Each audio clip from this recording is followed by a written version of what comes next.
Sa kasalukuyang kalagayan ng politika sa Pilipinas at sa mga nagaganap sa Senado at sa House of Representatives, may pag-asa ba na si Sara Duterte ay ma-convict ng impeachment court through the Senate at hindi na makatakbo bilang presidente sa susunod na halalan?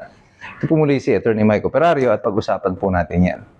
Sa mga nakaraang mga kaganapan sa Kongreso, nakita na natin, dinismiss na yung impeachment kay Bongbong Marcos. Inaasahan naman yan ng mga tao. At ngayon, yung impeachment naman ni Sara Duterte, pinag-uusapan sa Kongreso at inaasahan din ng mga tao na ito ay magpo-progress sa House of Representatives. Pero there are things that we must think about and consider. Yung mga deklarasyon noon ng ibang mga congressman sa oposisyon, kagaya sa minorya, kagaya nila Congressman Irice, sinabi na nila that the first impeachment against Sara Duterte was incentivized. Ibig sabihin, naging kapalit nito yung mga tupad, AIX, at kung ano pa mga insentibo. At unong pa man, umugong na yung balita doon sa 150 million na budget o ayuda sa mga congressman na pipirma doon sa impeachment ni Sara Duterte. So therefore, dahil may incentive, maraming ang mga nagsipirma. So inaasahan natin na dito sa pangalawang impeachment ay hindi naman siguro pipirma uli itong mga congressman ito kung wala uling insentibo. At ito ngang mga last month, nung pinag-uusapan na ito tungkol sa impeachment, nagpapahiging itong si Congressman Abante na siya daw ay wala daw interesado sa House tungkol sa impeachment. Sabi ko, di ako naniniwala doon. Ako tingin ko nagpaparinig lang yung mga yan kasi may gusto sila na makuha o ma-incentivize na naman muli siguro itong impeachment at hindi sila kikilos kung wala itong incentive. Ang tanong na lang ng taong bayan ngayon, ano kaya yung insentibo na tinanggap nila ngayon kung i-impeach uli nila si Sara Duterte. So kung inaasahan na ng mga tao na sa House of Representatives gugulong itong impeachment ni Sara Duterte, ano naman ang aasahan natin sa Senado? Well, the good thing about the Vice President is that as of today, walang bilang ang administrasyon to impeach Sara Duterte. They needed 16 senators para i-impeach si Sara Duterte. And right now, they only have 15. They are one short. Kaya nga sinasabi ko noon pa, target talaga nitong mga kaso-kaso na ito ay pahinain ng hanay ng oposisyon. Baka nga may mga ma-pressure sila enough at bumaliktad na or magbago ang complexion kasi isang boto lang naman ang kailangan nila idagdag sa kanila to make sure na may impeach nila si Sara Duterte. But I think the opposite will be the effect itong nagaganap na ito. Remember last week umugong yung balita ng pagpapalit ng liderato ng Senado. At ang naging reason niyan, ang naging cause niyan o yung ipinipilit na Senate Blue Ribbon Committee report na hindi nagugustuhan ng ilang mga senador. Si Senator Mig Zubiri, nung tinanong siya tungkol sa impeachment ni Sara Duterte, ang sabi niya, ako ay taga Mindanao and that will be a very, very unpopular decision para pag bumoto siya against Sara Duterte at this time. So this means, kung si Mig Zubiri pa lang ay bibilangin na, magiging 10 yung posibleng boboto laban sa impeachment ni Sara Duterte. So right now, the administration does not have the numbers and they know it. Kaya makikita nyo, si Sara Duterte si VP Sara, kalmado lang siya.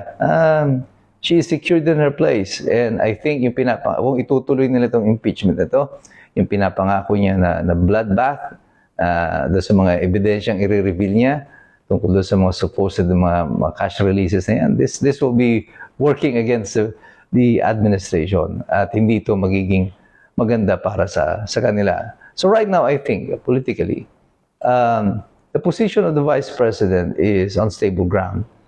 Hindi siya kayang i-impeach ngayon ng administration. What they're just hoping is that sa pamamagitan ng impeachment proceedings na to, that they can discredit si Sara Duterte enough so that she will lose it in 2028.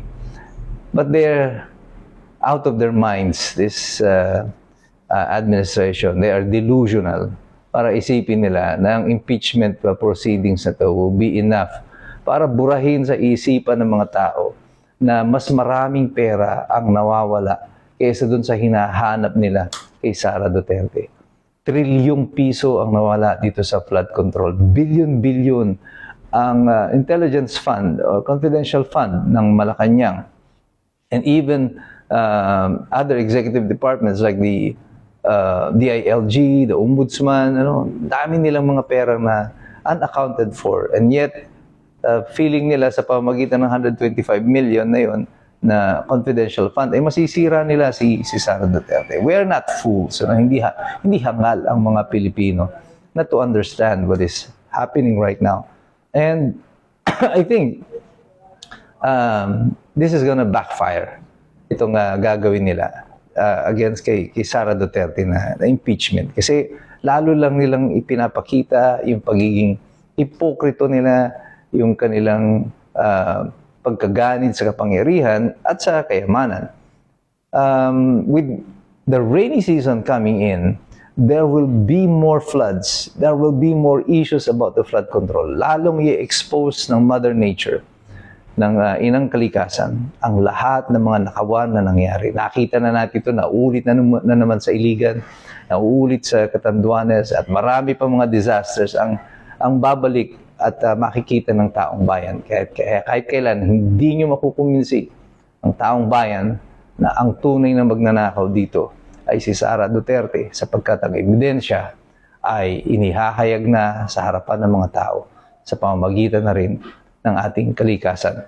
Kaya sa aking palagay, even if the impeachment against Sara Duterte may proceed, it will not succeed.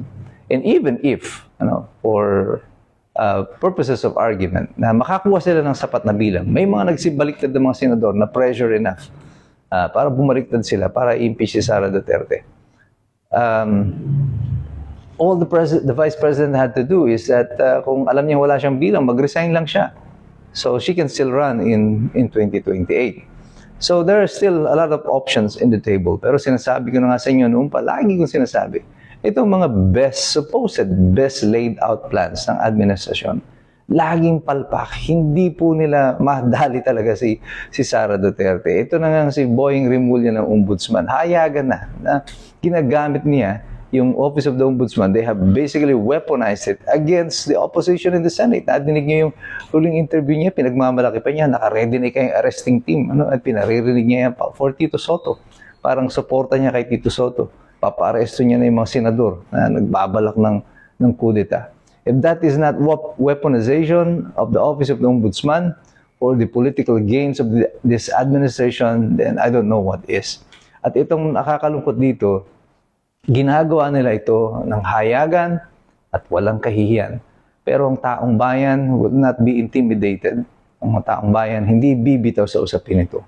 Kitang-kita natin yung pag-abuso dito at kailangan tayong lahat tumayo, manindigan tungkol dito para sa katotohanan at para sa ikaayos na tunay ng ating bansa. Pero sa ating paglahok na yan, patuloy po tayong magsipag-aral sapagkat mahirap makialam ang taong walang alam. So God bless you, God bless us all. Mabuhay ang Republika ng Pilipinas.